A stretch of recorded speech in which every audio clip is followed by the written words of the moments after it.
ഞങ്ങൾ ഫസ്റ്റ് ഒരു ആഡ് കണ്ടിട്ടാണ് സീറപ്പില് ഇവിടെ ചേർക്കുന്നത്. ചേർത്തപ്പം ഇവൾക്ക് നോർമലി ഇപ്പോഴത്തെ ഒരു ജനറേഷൻ കുട്ടികൾ വീട്ടിലൊരു ഓവർ ഫ്രീഡും എല്ലാം കെട്ടി ഉള്ളൊരു ഇതിൽ നിന്ന് വരുമ്പോൾ മാത്രമല്ല നമുക്ക് വീട്ടിലും അത്ര കൺട്രോൾ പറ്റില്ല. അപ്പൊ ആ ഒരു ലെവലില് ഇവിടെ വന്നുകൊണ്ട് അവൾക്ക് നല്ലൊരു ബെനിഫിറ്റ് ഉണ്ടായിരുന്നു. വെച്ചാൽ ഇവിടെ ഇപ്പം വളരെ സ്ട്രക്ചേർഡ് ആണ്. രാവിലെ എഴുന്നേക്കണം. നമുക്ക് വീട്ടിൽ പിള്ളേരെ ആ ലെവൽ ഓഫ് കൺട്രോൾ ഒന്നും ഇപ്പോഴത്തെ ഒരു ജനറേഷൻ പറ്റില്ല. അപ്പം ആ ഒരു മോർണിംഗ് കറക്റ്റ് ടൈം എഴുന്നേക്കുക, എക്സസൈസ്, പിന്നെ ഫോണിന്റെ കൺട്രോള്. അപ്പൊ ആ ലെവലിലൊക്കെ ആ ഒരു പഠിത്തത്തിനുള്ളൊരു ഫോക്കസ് വീട്ടിൽ നിന്നുള്ളതിനേക്കാളും കൂടുതൽ എന്തായാലും സിആർഎഫിൽ കിട്ടിയിട്ടുണ്ട്.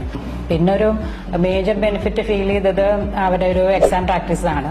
കറക്റ്റ് എക്സാം പ്രാക്ടീസ് കഴിഞ്ഞ് കഴിഞ്ഞാൽ അവർ സൈറ്റിൽ അതിന്റെ മാർക്ക് ലിസ്റ്റ് അപ്ലോഡ് ചെയ്യുമായിരുന്നു. മാർക്ക് ലിസ്റ്റ് അപ്ലോഡ് ചെയ്യാൻ മാത്രമല്ല എക്സാം കഴിഞ്ഞ ഉടനെ തന്നെ കുട്ടികളായിട്ട് ഇരുന്ന് ഈച്ച് ആൻഡ് എവറി ക്വസ്റ്റ്യൻസ് അവർ ഡിസ്കസ് ചെയ്ത് ഏത് ക്വസ്റ്റ്യൻസിലാണ് ഇംപ്രൂവ്മെന്റ് വേണ്ടത് ആ ലെവലിൽ ഒരു ഡിസ്കഷൻ നടക്കുന്നുണ്ടായിരുന്നു.